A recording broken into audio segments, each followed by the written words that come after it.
बहुत ही relevant guest मौजूद हैं। एजाज चौधरी साहब साबिक सेक्रेटरी खारजा हैं और मुख्तलिफ मुल्कों में पाकिस्तान की नुमाइंदगी भी कर चुके हैं। तो इनसे ये पूछेंगे कि बैकग्राउंड क्या है और आने वाले दिनों में कहीं पाकिस्तान और ईरान के तल्लुकात ज्यादा खराब तो नहीं हो जाएंगे। चौधरी साहब आपका बहुत बहुत शुक्रिया। ये फरमाइएगा सर, ये ऑफिशियल चैनल तो पाकिस्तान और ईरान के दरमियान मौजूद थे, तो ईरान ने ये किया क्यों?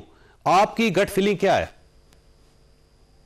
लेकिन मेरा ये ख्याल है कि ईरान के अंदर कोई ऐसी कम्युनिकेशन हुई है जिसकी वजह से ये गलत फैसला हुआ, क्योंकि इतना गलत फैसला कि एक दोस्त मुल्क की आप टेरिटोरियल इंटेग्रिटी वायलेट करें, ये एक रेड लाइन होती है और ये तो सिर्फ दुश्मन मुल्क कर सकता है, जिस तरह हिंदुस्तान ने 2016 में किया था, जिसका पाकिस्तान ने फिर जवाब भी दिया।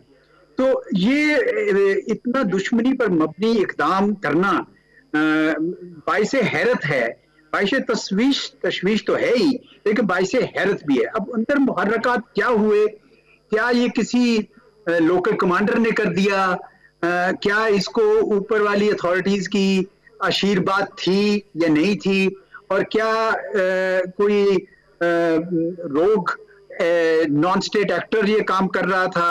तो तीनों सूरतों में ये बड़ा तशवीशनाक है। अभी भी मैं जब आपके पास यहाँ पे तशरीफ, अगर ये स्टेट ने ना किया होता तो जो उनकी स्टेट एजेंसी है, जो न्यूज एजेंसी है, वहां से खबर ब्रेक ना होती, क्योंकि जो इंटरनेशनल मीडिया में गई है वो आयरना जो उनकी न्यूज एजेंसी है उससे ये खबर बाहर गई है, तो वो स्टेट उसको ओन कर रही है इस हमले को। एक किस्म की बात अब सही है, और ईरान में वैसे भी मीडिया उनके स्टेट के कंट्रोल में ही है, लेकिन फिर भी जिस तरह हमारी वजारत खारजा ने कोई एक बयान जारी किया है, उनकी वजारत खारजा भी बोल सकती है। अभी अभी मैं सुन रहा हूं कि उनके वजीर खारजा के हमारे वजीर खारजा के साथ कोई राब्ता हुआ है। अब मुझे नहीं पता उसमें उन्होंने क्या बात की है, लेकिन जो भी है ईरान ने दुरुस्त नहीं किया, पाकिस्तान का एहतजाज बजा है और ईरान को बताना पड़ेगा, क्योंकि पाकिस्तान के पास भी ऑप्शंस होती हैं, कोई भी मुल्क बगैर ऑप्शंस के नहीं होता, लेकिन इस बॉर्डर पे ये चीज होनी नहीं चाहिए, इसलिए मेरा ख्याल पाकिस्तान बड़ा तहम्मुल का मुजाहरा कर रहा है। अच्छा फरमाइए सर, पाकिस्तान की तरफ से जो रिस्पांस है वो ठीक है या इससे ज्यादा रिस्पांस होना चाहिए था? क्योंकि बाकायदा हमला हुआ है पाकिस्तान के ऊपर, तो जाहिर है बहुत सारे लोग ये चाहते हैं कि हमला उसी तरह उसका जवाब देना चाहिए जिस तरह उन्होंने हमला किया।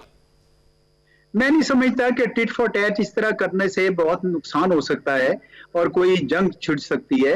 हम जंग तो नहीं चाहते हैं। मेरे ख्याल में ये बिल्कुल पहला मौका डिप्लोमेसी को देना चाहिए, और पाकिस्तान ने दुरुस्त कदम किया कि अब डिप्लोमेसी के जरिए पहले इसको रिजॉल्व करने की कोशिश करेंगे, और अगर ये नहीं हुई तो फिर ऑफ कोर्स पाकिस्तान अपना हक रखता है कि कोई और लायामल अपना बनाए। अच्छा एजाज साहब, इसमें चाइना इन्वॉल्व हो रहा है और दोनों मुल्कों के दरमियान वो कुछ सालसी करवाने की कोशिश कर रहा है, तो आपका क्या ख्याल है कि चाइना की इन्वॉल्वमेंट हमारे लिए बेहतर है इस पूरे खित्ते के लिए? देखिए, चाइना ने पहले भी ईरान और सऊदी अरब के दरमियान भी एक मुस्बत किरदार अदा किया था, और चाइना अगर करना चाहता है ये किरदार और दोनों ममालिक चाहते हैं तो शायद कोई मजायका नहीं होगा। लेकिन मेरा ये ख्याल है कि ये वहां होता है जहां दोनों मुल्कों के दरमियान कोई कम्युनिकेशन ना हो रही हो, तो फिर आप थर्ड पार्टी ढूंढते हैं। यहाँ तो ईरान के साथ तो हर किस्म के चैनल्स हमारे खुले हुए हैं, इवन बॉर्डर के ऊपर अभी हाल ही में हमने बॉर्डर मार्केट खोली है वहां पे, और बलोचिस्तान की हमारी जो लोकल गवर्नमेंट्स हैं वो बाकायदा इन टच है उनके साथ, हमारी एफसी उनके साथ इन टच है। तो कोई वजह नहीं बनती है कि हम बायलैटरली इसको रिजॉल्व ना कर सकें, और इसलिए मेरे ख्याल में पहले बायलैटरली इसको मौका देना चाहिए कि दोनों मुल्क इसको मामले को समझें, और अगर ईरान ने इस तरह की कोई गलत काम हुआ है ईरान की तरफ से, तो मेरे ख्याल में उनका बड़ापन तो यही कहता है कि उनको इसकी यानी माफी मांगनी चाहिए, क्योंकि ये काम नहीं करने वाला, एक दोस्त मुल्क के साथ करने वाला काम नहीं है। लेकिन अगर चीन आना चाहता है तो मेरे नहीं ख्याल पाकिस्तान को कुछ इतराज होगा इसके। अच्छा ये फरमाइए सर, ये ऊपर नीचे किया गया, मसलन सीरिया के अंदर भी हमला किया उन्होंने, फिर इराक के ऊपर भी हमला किया उन्होंने, और फिर पाकिस्तान को भी उन्होंने इस ब्रैकेट में शामिल कर लिया, तो कहीं ऐसा तो नहीं वो समझ रहे हैं जिस तरह सीरिया है, जिस तरह इराक है, पाकिस्तान भी ऐसा ही कोई कमजोर सा मुल्क है और अपने इंटरनल इश्यूज में फंसा हुआ है, तो इस वक्त हमें भी उनके ऊपर पांव रख देना चाहिए? ये हो सकता है जी, क्योंकि उनका गजा में हमास या हिजबुल्लाह लेबनान में वो उस तरह इसराइल को जवाब नहीं दे पाए, तो वो अब कोई तासुर देना चाहते हैं ईरानी कि हम बड़े एक्टिव हैं, और सीरिया में भी किया है, इराक में भी और पाकिस्तान में भी। लेकिन ये मेरे ख्याल में रविश दुरुस्त नहीं है। ईरान के पास पहले ही बड़े दोस्त कम हैं, और अगर आप इस तरह का काम करेंगे तो जो रहे से दोस्त हैं वो भी आपसे चले जाएंगे। तो अगर ये हिकमत अमली इस तरह की है तो यकीनन ये नाकस हिकमत। अच्छा, अब ये फरमाइए सर, फ्यूचर क्या है इन ताल्लुकात का? आप ये समझते हैं कि सेटल डाउन हो जाएंगी चीजें, या फिर अगर इसी तरह झड़पें जारी रही तो फिर क्या होगा? क्योंकि हमारे एक ईस्टर्न बॉर्डर है, उसके ऊपर इशू है, अब वेस्टर्न बॉर्डर जो है उसके ऊपर भी इशू हो जाएगा। मेरे ख्याल में ये सेटल हो जाएगा। उसकी वजह ये है कि जिस तरह आपने कहा कि पाकिस्तान के हिंदुस्तान और अफगानिस्तान के साथ जो बॉर्डर्स हैं उनके अंदर मसाइल हैं, तो हम भी चाहते हैं। इसी तरह ईरान के भी काफी मसाइल हैं, चारों तरफ हैं, और उनके ऊपर तो इकोनॉमिक सैंक्शंस भी लगी हुई हैं। तो शायद ईरान भी ये चाहेगा कि कम से कम ये पाकिस्तान के साथ अपनी दोस्ती रखे।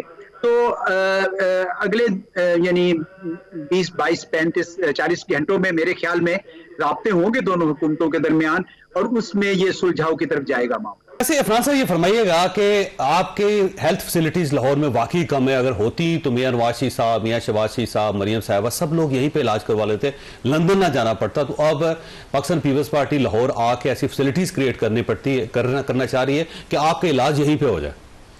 लेकिन बात यह है कि हमने अगर आप पंजाब का इंफ्रास्ट्रक्चर पिछले 20-25 साल में देखें, हमने जितने हॉस्पिटल्स बनाए हैं उधर, वो अपना PKLI हो गया या जो और बाकी सरकारी हॉस्पिटल्स हैं, आप उनकी हालत जाके देख लें। और मैं अपनी बहन को भी इनवाइट करूँगा, तो आपको अंदाज़ा हो जाएगा कि जो है वो ना हमें वहाँ से यहाँ पे सर्विसेज लाने की ज़रूरत है, ना कहीं और से।